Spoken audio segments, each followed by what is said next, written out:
Welcome to Tobacco Free Youth 2.0, the podcast where we ignite change and empower young people to quit the habit for good. I'm your host Tanvi, and today we deep dive into the realities of tobacco use as well as the journey to quit the habit for good. Whether you're a teenager, in your 20s, 30s, a parent, or even an educator, we will share practical tips and expert advice to help you make informed choices as well as support those around you. On this week's episode, I am honored to have with me a very senior and renowned cardiologist. He's currently serving as Professor of Cardiology at the All India Institute of Medical Sciences, Delhi. Please help me welcome Dr. Professor Ambuj Roy. Thank you so much for having me on the show. No, thank you for taking time out to be with us here today. I think the first question I really want to ask you is, cardiology and tobacco use, or even just cardiology, a lot of people think this is an old people's problem. Heart problems are old people problems, but now we're hearing a lot of cases of young people, but you probably be able to share better. Yeah. So if I can just share a story with you of just last week, and there was this 26-year-old boy who came to us with a massive heart attack, and we took him at the middle of the night. We went in, the heart attacks are because of the closed arteries. We went in, opened his artery. And his only error of judgment was he had taken to tobacco under a lot of peer pressure as a standard class 8 student. And class 8 student? Yeah, and for the last 16 odd years, he was smoking. He had no other risk factor. And when we went in, we saw one artery blocked, and there was a large clot which was giving the heart attack. So people don't associate heart diseases so much with tobacco, but if you look at the statistics, cancer and lung disease are what you usually associate smoking and tobacco. Those are the pictures you see, that's the, the hype. And then if you see the statistics, the number of people dying because of heart disease is as much as the two combined, cancer and lung diseases. So there's a massive insult to the heart and the cardiovascular system that happens because of tobacco use. And this gentleman, as I told you, this boy, we had to go in, open his arteries. He had come a little late with the heart attack, so we managed to salvage his heart, but all the same, some damage was done. He's living with a weak heart. So that's what I said, we need to get this information across to the youth, that heart attacks, especially in young, are primarily in India what we see is driven by tobacco abuse. And if you see the young people in 30s and 40s, their risk of a heart attack if they're a smoker is 6 times higher as compared to people who don't smoke. And even worse is sudden death. Heart attacks can give you... Yeah, we hear a lot of these cases of sudden death. In fact, I think just yesterday or today there was an actor, he was found dead in the morning. He just complained of slight discomfort, nausea, and in the morning they said it was sudden heart failure. Yeah, and we've seen incidents of people dropping dead in gyms. There was one incident which made it big on social media of a groom dying during his marriage, a young groom. So, if you look at the sudden death data, if you're a smoker, the risk of sudden death is 10 times higher as compared to non-smokers.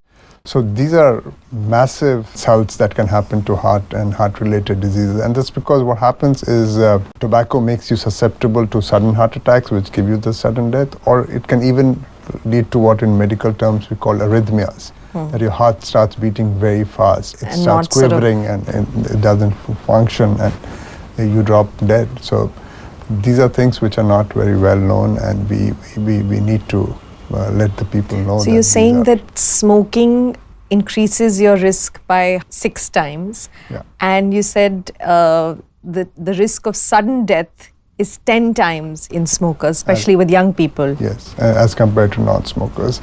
And the other thing is smokeless tobacco too We associate most of the diseases with smoking. But if you see, most of the tobacco used in India is smokeless tobacco. मतलब वो गुटखा तंबाकू बिल्कुल किसी गुल अलग-अलग तरीके से लोग लेते हैं और data again shows that smokeless tobacco also is as harmful as smoking tobacco, and if you do both, then it's a double whammy. So all kinds of tobacco use have to be discouraged, has to be spoken against. And if you see the most recent data among adult males, 40% of adult males in India consume one or the other form of tobacco. That's so almost 50% of the male population, yes, almost, is consuming one or the other form of tobacco. Yes. How does it pair globally, the India usage? So India, one second highest tobacco producer and tobacco user. So that's of course we have a large population, but our use of tobacco, especially smokeless tobacco, is among the highest in the world. And although we made progress, if you see the last tobacco survey, we were able to reduce some amount of tobacco use as compared to the previous survey in the last 1 decade, but it continues to be very high. As I said, 42% of adult males still consume one form. So our work is cut out for us. We have to work hard to raise awareness and help people understand the seriousness or the severity. Absolutely. But in your experience, you interact a lot with people and patients come in. How do they react when the question is asked, do you smoke? The minute they come in with a heart attack or a heart issue, and one of the questions doctors always ask is, are you a drinker, are you a smoker? What's the kind of response? The first reaction I hear from young, old, everybody said, I quit tobacco. When was that? Just 2 days back when I had my heart. So, but having said that, if you see, nicotine is one of the worst addictions that you had, one of the strongest addictions. Yes. And it is it's not a joke to get over it if you've been hung on to it 10 to 15 years. So it's quite a task to get people off nicotine. Once, even after a heart attack, the chances of relapse are as much as 50 to 60%. Most people go back to smoking. Yes, despite all the things that you could do counseling, there are some drugs, there are nicotine chewing gums, patches, but despite that, because of such a strong addiction that nicotine has on you, if you see most of the initiation happens in schools and colleges. People tobacco industry tries to get their customers young, and they have lifelong customers, though not long life customers. Well, that's a very powerful statement you just made. Addiction is something that is associated with hard drugs, maybe cocaine or alcohol addiction. But nobody really talks about smoke addiction per se. It's more like, "Arey chhod do." But you will not tell an alcoholic ki chhod do. You know that somebody who struggles or is suffering with alcoholism needs to get help.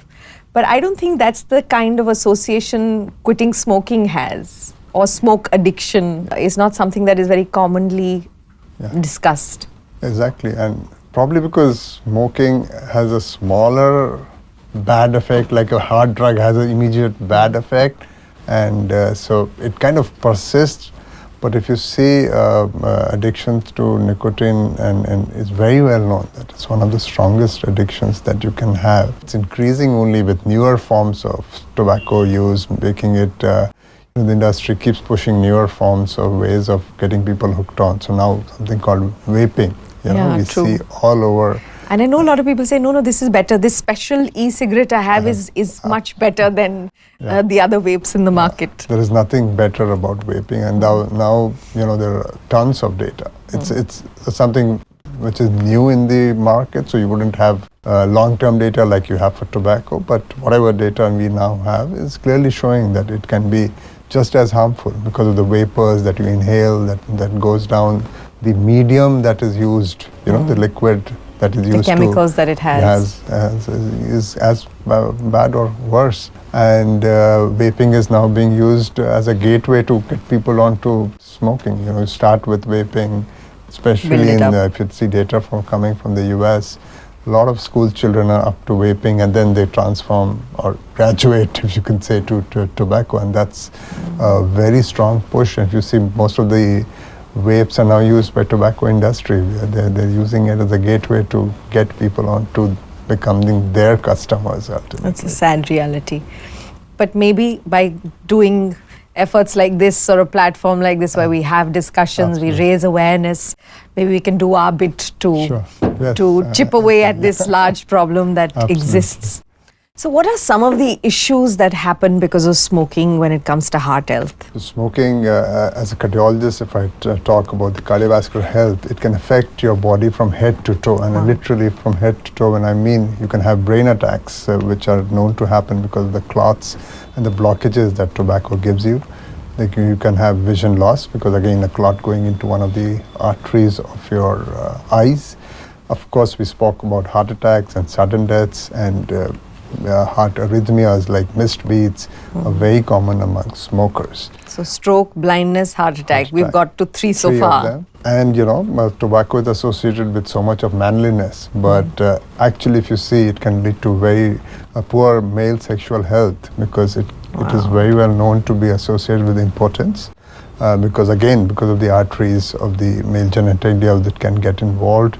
And so there's hardly any manliness involved associated with tobacco, with smoking. And then, of course, if one of your limbs get involved, then you can develop gangrene, or that can even lead to amputations of the leg. So literally everything from head to toe, like you said, can be involved with tobacco use. It's something which we really need to create awareness about. Well, that's the effort here with this podcast. But how effective do you think public awareness campaigns are? There has been a lot of successes that we've seen, especially starting with the more developed countries, where they have managed to significantly reduce tobacco consumptions because of laws and awareness.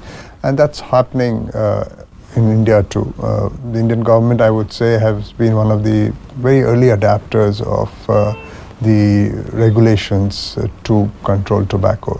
So advertising, they always come up with other ideas, but ban of advertising, warnings and smoking, movies.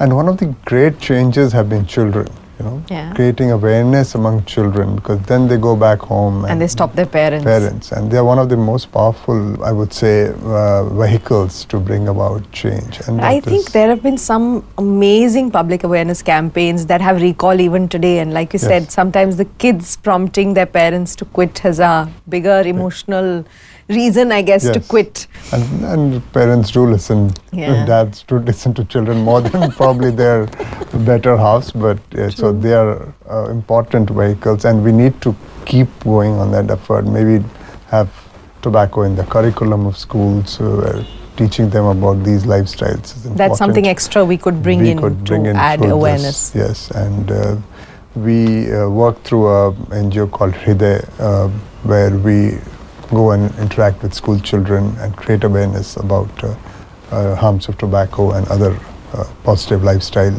changes that can happen.